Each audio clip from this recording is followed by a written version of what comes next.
always check that back seat, take precautions that way.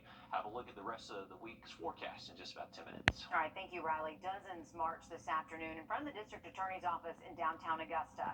Their message: justice for Izzy.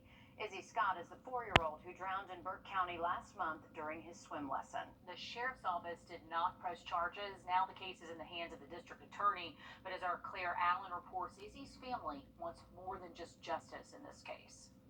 Marching route morning, the family of Wrdw Scott is pleading for answers and accountability in the death of their loved one. Sound our child up, the understanding that this instructor had the experience, the knowledge, the know-how to take care of business as she should. Unfortunately, the Citizen of the Year has caused the death of a 4-year-old baby. Wrdw Scott's family is heartbroken and hurting, not only about his death, but that no one is being held accountable. We want to talk about negligence of what happened the day that he passed away, but this started long before. I can guarantee you, had we known about the events of the first day prior to, Israel would not have been in that class the second day, and he would very well still be here. People from all over the CSRA, even Atlanta, came to support and rally for justice for Izzy. So sometimes you just have to stick and stay, So that people can be accountable and responsible when these kind of things happen. A child shouldn't die so tragically, and then the person responsible not only not take responsibility, but just walk off scot-free. Not only is the family calling for justice, but also laws to prevent this from happening to someone else. We're not going to get a justice call for Izzy and then everything stopped there. There are still children that are at risk, and there could be other kids' lives that are at risk. Our plan is not to stop no matter what the DA's decision is. The family says they will continue to pray and will not stop until justice is served for Izzy. In Augusta, Claire Allen, on your side. And we did ask the district attorney if he had any response to today's march and where he stands with his investigation. We did not hear back on either of those questions. New tonight, the Richmond County coroner says the victim in a deadly shooting on Wheelus Road is 33-year-old Anthony Flowers. They say 62-year-old Frederick McNeil is now in jail, charged with his murder. This was the scene at a corner store near Milledgeville Road just after 11 this morning. The coroner says Flowers was shot at least once. We're working with the sheriff's office to find out what happened just before that shooting that might have led up to it. Meanwhile, it is the second deadly shooting in Richmond County in just the last 2 days. Yesterday, the sheriff's office says Sondria Johnson shot her husband, Claude Johnson, in the parking lot of Janwiches. Deputies say she's charged with aggravated assault. Claude was taken to the hospital. We're told he is stable, but he does have a broken arm. After more than 2 years in a pandemic, you may not feel like thinking too much about the current monkeypox outbreak or where that could go, but the World Health Organization says it is a global concern. Right now, there are no confirmed cases here locally in our area, but Georgia is ranked 5th in the country for total cases. South Carolina is in the middle of the pack, ranked at 25. Our Will Rio is live for us in the studio. And Will, you spoke with local doctors today who say it's really just a matter of time before our area has its first case. Yeah, that's exactly right. Looking at confirmed monkeypox cases across the country, there are now more than 3,500 cases, so it's been updated. But places like New York, California, Florida, Illinois, and here in Georgia have some of the highest case counts. Now, Georgia has just under 300 cases, most of them in Atlanta. Doctors say we could see a case here in the CSRA any day now.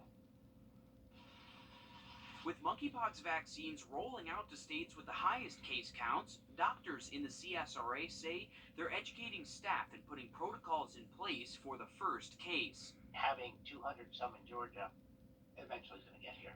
Dr. Jose Vasquez is the chief infectious disease expert with Augusta University. He says the disease has been around since the 1960s, when research monkeys were infected by rodents in Africa. It looks very similar to smallpox. The pain is very intense. It looks like pimples or blisters. It can be anywhere on the face, the inside of the mouth. Actually, the most common area is usually the perianal or genital region, so very similar to herpes. According to Dr. Vasquez, 98% of known patients are bisexual or homosexual males, but he emphasizes that anyone can contract the virus if you have direct physical contact with someone infected. 99% of the time, it's going to spread person to person through direct contact, and pretty intense direct contact. It has to be contact with open wounds or sores or body fluids. And Georgia Department of Public Health says cases we're seeing now are not what doctors are used to treating in the past. They feel like they've got the flu, right? They've got a fever and just feel really achy and feel pretty run down before they're developing the pox. And that's a little bit unusual. We're also not seeing pox as disseminated throughout the body as we have in other cases of monkeypox. Now, if you believe you have monkeypox, health officials are urging you to go to your doctor and get tested. Augusta University and DPH both say that this is not a sexually transmitted infection and that anyone can contract it. It also is rarely fatal. The Burke County Sheriff's Office still looking for the remains of Simon Powell. This week, deputies say they are searching a pond they finished draining just last night. So far, they've arrested 2 suspects in this case. Both Mitchell Lambert and Stacy Welch are charged with murder, armed robbery, and kidnapping. The Sheriff's Office says they are still asking for help on this case, though. If you have any information, please give them a call. Taking a live look at a public hearing happening right now on property tax increases for Columbia County. This is at the Board of Education building. The BOE says it will finalize the millage rate affecting your property taxes at 6:30 right after this meeting. Right now, property taxes are set to go up 11% with the millage rate the BOE is planning to adopt. That means if your home is worth $225,000, you'd pay about $170 more a year in taxes. If you have a non-homestead property with a fair market value of $575,000, your increase would be just over $430 a year. An update out of, sorry about that, Mary. I'll take this one. An update out of Augusta committee meetings this afternoon. Commissioners will vote on approving a new tiny homes ordinance next Tuesday. Right now, tiny homes are not allowed in the city. This new ordinance would be partly based on what Savannah's done with their tiny home community. The affordable housing plan would be for veterans, the homeless, and people aging out of foster care. It would be allowed by special exception only, so not just anybody would be able to build and live in a tiny home. Costs for the homes range from just over $100,000 to $250,000 depending on the size. Commissioners are still ironing out the final details that will then go before commission coming up next week. Parents, get ready. Kids are back in school in just over a week. Coming up, everything you need to know before class is back in session. And we were feeling the heat today, but only getting hotter over the next couple of afternoons. Have an update on the forecast just after the break. Time those outdoor plans. Parents in Richmond and Columbia counties, the school year is a little more than a week away. It's always hard to believe, but here's some things you need to know on your screen right now. Richmond County elementary schoolers start back next Thursday, the 4th. Middle and high schoolers start back the 8th. And all Columbia County students start the 4th. Those open houses, they're coming up too. In Richmond County, open house for elementary and K through 8.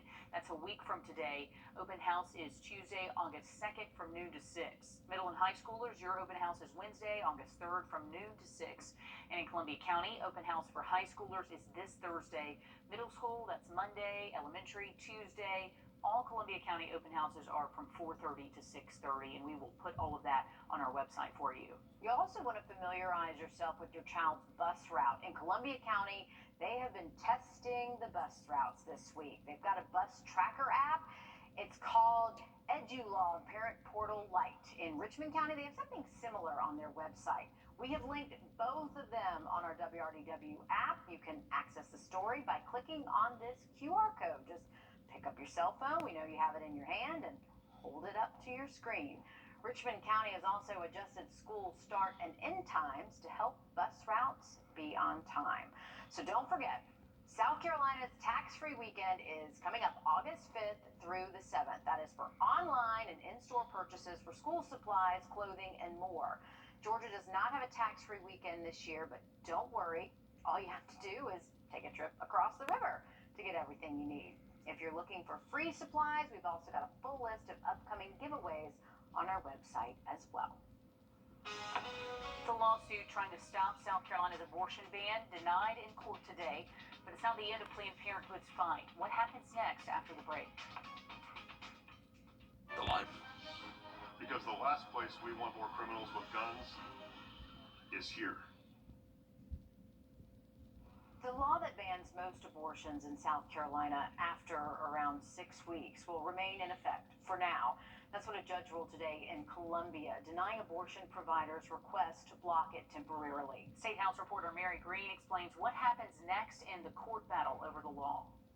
With this newest challenge to South Carolina's 6-week abortion ban brought about in state court, the state of South Carolina requested to move this case here to the state Supreme Court. And today, that's what Judge Casey Manning decided to do. Now it's up to the Supreme Court to decide if it'll take up the case and when. I've been on the bench of a court since this is the most fundamentally important constitutional issue I can ever be raised by anyone at any time. And I don't make my decision without a great deal of thought. The state of South Carolina requested to move the case to the state Supreme Court, arguing it'll allow for the fastest resolution, that the matter is of, quote, vital and significant public importance, and that the Supreme Court should have the first right to hear what the state calls an unprecedented case.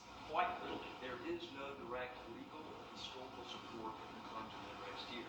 Given that reality, we think it really is only fair that the state Supreme Court have the first bite of the apple here. But the law prohibits most abortions after around 6 weeks, allowing exceptions in the cases of rape, incest, life and health of the mother, and fetal anomalies. Lawyers for the abortion provider plaintiffs argue the law violates the guaranteed rights in the state constitution to privacy and equal protection. They had asked Judge Manning to temporarily block the law from being enforced as it makes its way through the legal system, but he denied that request. We need protection right now. We need the Constitution to do what it says it does, protect our right to privacy. And Governor Henry McMaster called today's decision to send this case here to the state Supreme Court a, quote, good decision, and says he believes the court will eventually decide to uphold the law. Reporting in Columbia, I'm Mary Green. And while those court battles continue to play out, the state legislature is working on restricting the law even further. Decisions in court could affect whatever law they decide to pass.